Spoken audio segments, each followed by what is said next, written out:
Hi, my name's Phil. I like talking about politics, and after the local elections this week, where Reform UK took a previously safe Labour Westminster seat, hundreds of councillors, including taking control of 10 councils, including my own, as well as 2 mayors, Nigel Farage has proclaimed that it is the beginning of the end for the Conservative Party. But is this true? What does the data say about the prospect for Farage to continue Reform UK's momentum into the next few years of local elections and into the general election in 2028 or maybe 2029? But first, for daily news and commentary, please hit the subscribe button to stay notified. So Reform UK had a stunningly good result this week. They're obviously the big winners, although they will have been disappointed not to have won more of the mayoral contest. As I described yesterday, their main objective has been met. Anyone wanting to believe that Reform UK can challenge at the next general election will have that belief reinforced. Reform UK went from having literally none of the council seats up for grabs this week to winning 41% of them. This is basically unprecedented. I'll discuss some of the wider issues in the stream tonight, and there's actually a lot to discuss about these local elections now that will keep me going for a few days. But for now, we'll just say it was a stunning result for Farage and consider what he's trying to achieve with it. He's trying to persuade voters. The reason why he'll be saying this is the beginning of the end for the Conservatives, he's trying to persuade voters who are prepared to vote for either the Conservatives or Reform UK that the pragmatic vote is not the Conservative Party, but Reform UK. Polling after the general election showed there was a huge chunk of people voting for Reform UK who didn't think that even their own candidate would win, much less that the party would form a government. And of course, they were right. But in other words, Reform UK were attracting an awful lot of protest votes, not very many pragmatic votes. But Farage needs to change that thinking, particularly in a first-past-the-post system. In order to win seats in Westminster, he also needs that pragmatic vote. He wants people to think that actually Reform UK are more likely to win than the Conservatives. So anyone who wants to kick Labour out of power at the next general election should vote pragmatically for Reform over the Tories. And if Reform keep winning more council seats than the Conservatives, of course he's going to achieve that thinking. But how realistic is it over the next few years? Well, the results this week will be a very powerful totem for Farage. Like, no matter essentially what the national polling looks like next year, people will believe that Reform can win now. I'll also raise an issue I've discussed before. See, Reform UK have taken votes from both the Conservatives and Labour, though more from the Conservatives. But Labour can win many of their lost votes back with delivery, which I'm going to detail in a video potentially tomorrow, assuming Trump doesn't do anything exceptionally stupid this week, that is. But the Conservatives can't do that. The post-election polling last year showed that the Conservatives overwhelmingly lost, not because of policies. It wasn't their policies. It was because they were seen as incompetent. And the polling results were so clear, so stark, it was way beyond the margin for error. They lost because they were seen as incompetent. The Tories' problem is not policy. But how can you prove competence when you've lost power? Because you can't demonstrate. Like, you can try and demonstrate it where you are still in power, you know, local councils perhaps. But the Conservatives are losing ground there. They were in control of 16 of the councils that were up for grabs this week. They lost control of all of them, mostly to Reform UK. Some to the Lib Dems. Some have gone to no overall control. But they literally lost all of the councils that they were controlling, that were up for grabs. And the fact that they lost some to the Lib Dems is also important. It shows that if they shift too far to Reform UK, there are voters who are willing to go to the Lib Dems, right? So demonstrating competence is now going to be very difficult. The Tories' best hope is, first of all, completely change their front bench. Get rid of everyone associated with their period of incompetent government, a complete rebrand, which obviously they're only partway through doing. Some of the current front bench are new faces, but some, including the leader, are still part of that old guard. That is not going to prove competence. But it could get voters to think of giving them the benefit of the doubt if they can't associate the Tory leaders with the past incompetence. But they also need to do a couple of other things. First, they need to openly admit to the mistakes which the public believe they made, whether rightly or wrongly. And second, they need to draw a clear distinction between themselves and Reform UK. Now, for Labour, it's different. Labour can get away with some similar aims to Reform UK as long as they deliver them. If they show, for example, that net migration is on a downward trajectory throughout this Parliament, they can challenge reform on that issue. The Tories can't. So they would be better advised to focus on policies which Farage doesn't like talking about. And there are lots. Farage is not at all confident on a lot of policy areas. Notice that Reform UK do not like talking about economic issues. And yet the economy is like the biggest issue in elections. And it's because that's where their biggest con is. They're trying to appeal to people on the left and the right economically. So try to avoid talking about anything to do with the economy. The Tories could push at that. They could fight them over like nationalisation. Reform UK now pretending they're pro-nationalisation. The NHS, tax policy. All of these areas are ones where they could actually drive a wedge between voters on the right and Farage.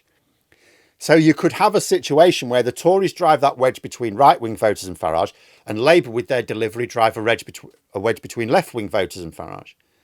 You know, Badenoch is incapable of thinking strategically. That's clear, which is why she's trying to present the Conservative Party as a more incompetent version of Reform UK. And wonder of wonders, it's not working. They're losing even more voters to Farage. Consider the Conservatives suffered their lowest vote share for goodness knows how long. Certainly their lowest number of seats since forever, hundreds of years ago. And yet, given that they had such a low vote share in last year's election, they've still managed to lose another 25% to Reform UK since. Maybe the next leader will be a bit brighter. So let's look at the national voting intention figures in the latest polls. I've just referenced them. It's Reform UK's best yet in YouGov, demonstrating that they were the better campaigners during the local elections this week. There was a noticeable shift in the polling as we got towards the local elections. There often is. And usually the big winners are the ones who run the better campaign. The big winners will Reform UK. It has Reform UK on 26, Labour on 23, the Conservatives on 20. Now, according to the same poll, Reform UK have gained 8% of Labour voters and 25% of Conservative voters since the general election. Now, let's imagine that Labour's main legislation, which was polled to be very popular when announced, I will cover that in another video very soon, but it's still passing through Parliament. People don't realise that Labour people are going, they promised all these things. Where are they? Well, they are going through Parliament. So let's imagine that once they are in place, people notice and Labour are more easily able to demonstrate progress. They go, look, here's our delivery. Let's say that at some point in the next year or two, they win back, say, half of their lost support. What would that do to the polls? Yes, in fact, I actually did this for a third because you don't even need a half. But for a third, if they just win back a third of that support, and I did weight it to take account of the fact that, yes, 1% of lost or gained support for different parties is different. I'm a mathematician, don't worry. Now, I'm going to assume here that Labour just gain, as I say, a third of their lost support. And from where it was lost to, that they don't get any new support, in reality, it is likely that they will pull support from elsewhere as well, if people see them delivering. But just to be careful not to go mad. That would stick Labour back on 27, Reform on 25. If Labour gained half of that lost support back, it would be Labour on about 29 to 30, getting close to 30, and Reform would stay on sort of 24 to 25. Essentially, it doesn't take much for Labour to really start squeezing Reform's support. And it's not outlandish to support Labour could win back at least half of its lost support, given that we're only talking about people who voted for them in 2024, which actually wasn't that many to begin with. And the only reason they've deserted them since is largely because they're not seeing the delivery of the promise. There are a few groups as well who will not like them over the winter fuel payments and so on. So they're probably not going to win all of that support back. But half of it, yeah, easily. But Reform have taken more votes from the Conservatives than Labour. So what if the Conservatives decided to tackle Reform UK strategically as well? By making themselves different. They can't win support back as easily as Labour because the chance to prove themselves is gone. But if they refresh their senior leaders, they poke at areas where Reform UK are weak, and those areas exist, then they could certainly win back some more votes. They wouldn't even have to win them all back from Reform UK either, because although those votes are more valuable, presenting themselves as a more moderate Conservative Party could attract some pragmatic voting support loss to the Lib Dems. They haven't at the moment lost a lot to the Lib Dems, but the potential is there. The combination of Labour winning back half of its support based on delivery, and the Conservatives winning back just a third of their support based on being vaguely credible, would, remember, 100% of people who voted Tory last year voted for them to carry on being crap. So to win back just a third of the ones they've lost shouldn't be that hard. And what that would do is it would put the Tories roughly level with Reform, but they would have the momentum, and Labour well ahead. And none of these requires huge numbers of voters to flip back. We're not talking suddenly the whole country going, oh, I'm thinking very differently now. No, it's actually a relatively small number of people. You know, you're just talking about getting Labour getting half of those back who want that delivery anyway, and a third of those lost from the Conservatives who literally voted for them to carry on being shit last year. Not talking a huge swing, but mathematically it doesn't take a huge swing. This is one of several reasons why neither Labour nor the Conservatives should be panicking about Reform UK, and nor should anyone else. Farage is taking advantage of a perfect storm right now. The Conservatives have not only failed to improve things in the country, but because they wanted to salt the earth for Labour, they made things even worse than they intended.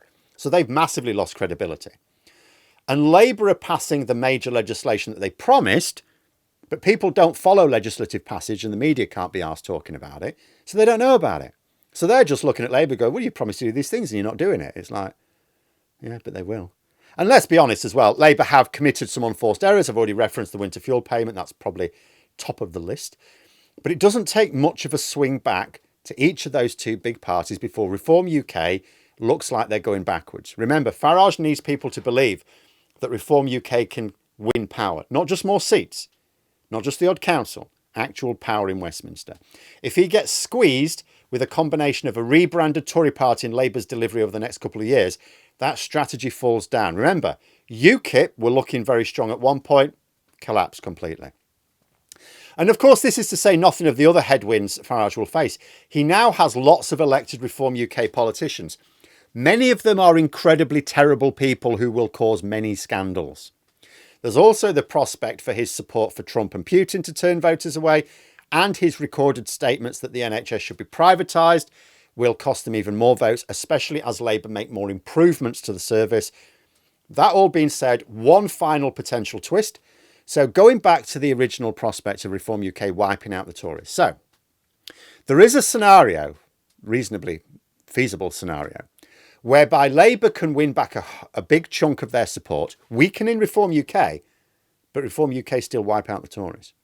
See, if Labour not only win back much of the support they've lost as people see the delivery coming over the next year or so, but the Tories do not present a compelling alternative to the public, they carry on with Badenoch strategy, Labour could also draw support from those who voted Tory last year, fearing all the doom and gloom associated with Labour, but then go, hang on a minute, actually, public services are better. The economy is doing better. That would mean that although Reform would lose vote share, so too would the Tories. And Reform could still credibly claim to be the best option on the right wing.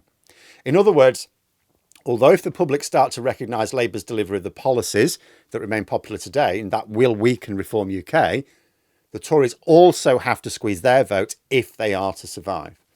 If not, even a weaker Reform could still dominate the right wing, forcing either at the next election where people, need to decide their vote, forcing either the actual collapse of the Tories, as Farage is claiming, or a merger of the parties as happened in Canada a few decades ago. But there we are. Those are my thoughts. Let me know yours in the comments below. If you've enjoyed the video, please click the like button and subscribe for further content. If you'd like to support the channel further, you can click the join button for memberships. Thanks for watching, and until next time, I'll see you later.